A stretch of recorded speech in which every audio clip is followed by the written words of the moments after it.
پھر بتایا میرے مولا نے جو دوسرا گروہ جس کو کوئلہ، جو گرم کوئلہ ہے، جو آگ جو بتایا ہے، اس جو سرخ کوئلہ جس کو کھلایا جائے گا، تو وہ اس وجہ سے کھلایا جائے گا کیونکہ وہ دنیا میں جب ہم نے حلال چیزیں پیدا کی لیکن وہ حرام کی طرف بھاگتا تھا کھانے کے لیے، اس کو حرام چیزیں کی لذتیں زیادہ اچھی لگتی تھی، اسی لیے اس کو جو ہے وہ کوئلہ کھلایا جائے گا۔ تیسرا یہ ہے کہ جو تیل میں جو بتایا ہے کہ اس کی ایک کان میں وہ گرم تیل ڈالا جائے گا، جو اسٹیل اور لوہے سب پگھلا ہوا اتنا زیادہ گرم اس کے کان میں ڈالا جائے گا، وہ اس لیے کیونکہ یہاں ایک بات کہتی چلوں کہ شیطان نے اللہ سے کہا، خداوند عالم سے کہا کہ یا اللہ، تو نے اپنے پیغمبروں کو تو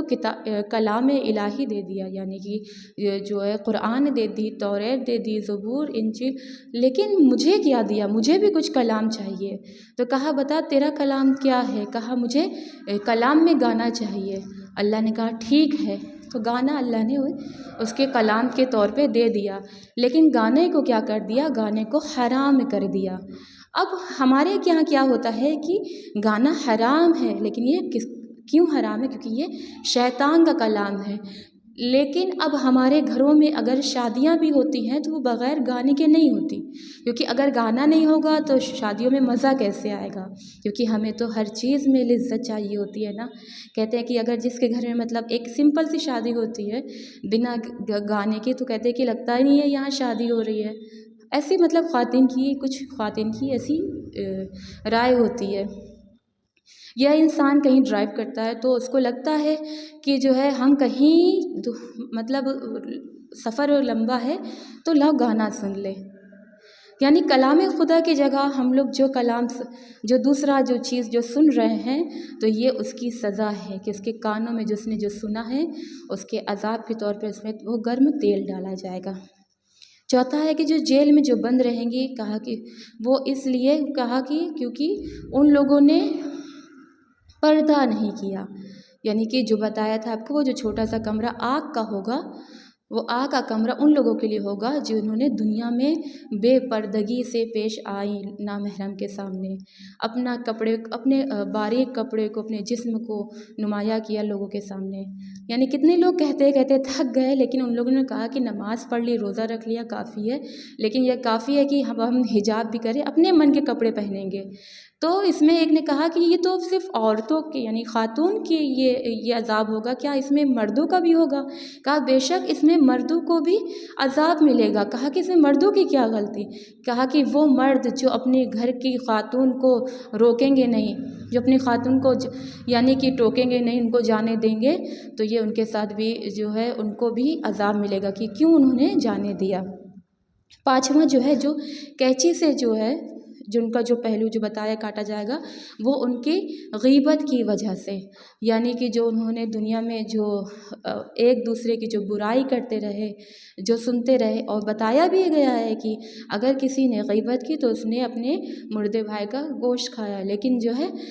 وہ کیا کرتے رہے، وہ یہاں یہ کام کرتے رہے بڑی لذت سے، ان کو تو اچھا لگتا رہا، ان کے دل کو سکون ملتا رہا، لیکن اب کیا ہے، اب قیامت میں ان کے جسم کے پہلو کو کاٹا جائے گا اور کاٹ کے ان کو کھلایا جائے گا۔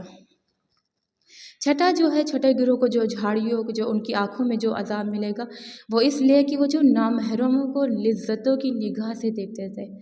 اکثریت کیا ہوتا ہے کہ جس طرح سے اسلام نے بتایا ہے کہ کوشش کرے کہ اپنی آنکھوں کو نیچے رکھیں تاکہ جو ہے ہم لوگ جو ہے وہ حرام کام سے بچ سکیں، لیکن کچھ لوگ منع کرتے ہیں کہ دیکھو بھائی وہ نہیں کرو ایسا، لیکن ان لوگ اپنی جو آرزو ہوتی ہے خواہش کی وجہ سے وہ اپنی آنکھوں کو لذت سے دیکھتے ہیں نامحرم کو، تو یہ ان کی سزا ہوگی کہ ان کی آنکھوں میں وہ جھاڑی دار جو کانٹے ہوتے ہیں ان کی آنکھوں میں بوکے جائیں گے اور نکالے جائیں گے، پھر ان کی آنکھ کو ٹھیک کیا جائے گا، پھر ان کے ساتھ یہ ہوگا۔ اب مولا نے بتایا، میرے مولا نے فرمایا کہ جو چین ہے جو ان کے پورے جو بدن میں جو لپٹی ہوئی ہوگی، وہ اس لیے کیونکہ انہوں نے دنیا میں شراب نوشی کی، جوا کھیلا، اور جو مطلب جو کام اللہ نے حرام کیے تھے ان کاموں کو انجام دیا،